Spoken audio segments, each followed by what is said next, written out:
Hello friends, நான் வந்து first சமைக்க போகிறேன்.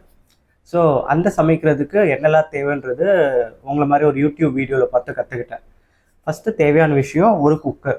இந்த குக்கரில் முக்கியமான விஷயம் என்னென்னு பார்த்தீங்கன்னா, நிறைய பேர் ரைஸ் குக்கர் வாங்க சொல்லுவாங்க, சிலர் வந்து நார்மல் குக்கர் வாங்க சொல்லுவாங்க. நான் வாங்கினது வந்து இண்டக்ஷன் குக்கர்.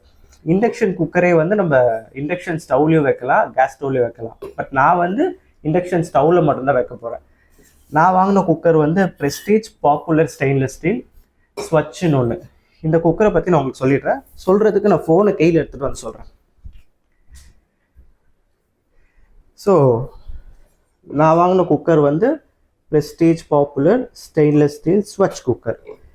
இந்த குக்கர் வாங்கிட்டு நான் என்ன பண்ணேன், உள்ளே வந்து வைக்கிறதுக்கு ஒரு தட்டு வச்சுக்கிட்டேன். எதுக்குன்னா, இந்த தட்டு இல்லாமல் நம்ம வந்து சமைச்சா அடியில் வந்து ப்ராப்ளம் ஆகும். ஏன்னா நம்ம தண்ணி ஊற்றும் போது அந்த தண்ணிக்கு சப்போர்ட் வேணும். அதுக்காக இந்த தட்டு வாங்கினேன். இந்த தட்டே சிம்பிள் நார்மல் தட்டு தான், ஓட்டையாக இருக்கும். அதை நம்ம ரிவர்ஸில் கவுத்து வைக்கணும். அப்புறம் இந்த குக்கர் பேர் நான் சொன்னேன் பார்த்தீங்களா, ப்ரெஸ்டீஜ் பாப்புலர் ஸ்டெயின்லெஸ் ஸ்டீல் ஸ்வட்ச். இந்த குக்கர் ஏன் வாங்கினேன்னா, இதோட மூடி பாருங்கள், நார்மல் மூடி மாதிரி இல்லாமல் கொஞ்சம் இந்த மாதிரி இருக்கும். உள்ள உப்பி இல்லாமல் சப்புன்னு இருக்கும். காரணம் என்னன்னா, நம்ம சமைக்கும் போது தண்ணி வழியும், உள்ளே வைக்கிற தண்ணி அது வெளியே கொட்டாமல் உள்ளுக்குள்ளேயே இருக்கிறது தான் இந்த குக்கர்.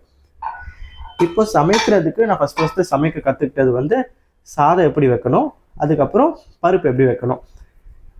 அதுக்கு முன்னாடி சாதம் பருப்பை வைக்கிறதுக்கு ஒரு கண்டெய்னர் வேணும்ல, அதுக்காக நான் இது வாங்கினேன். இந்த கண்டெய்னர் பார்த்தீங்கன்னா 2 இருக்குது. நான் ஒன்றுத்தில் சாதம் வைப்பேன், இன்னொன்றுத்தில் பருப்பு வைப்பேன். வச்சுட்டு அதை வந்து குக்கருக்குள்ளே வைப்பேன், குக்கரை அடுப்பில் வைப்பேன். ஸோ ஒரு சின்ன பாஸ், நெக்ஸ்ட்டு பார்ப்போம்.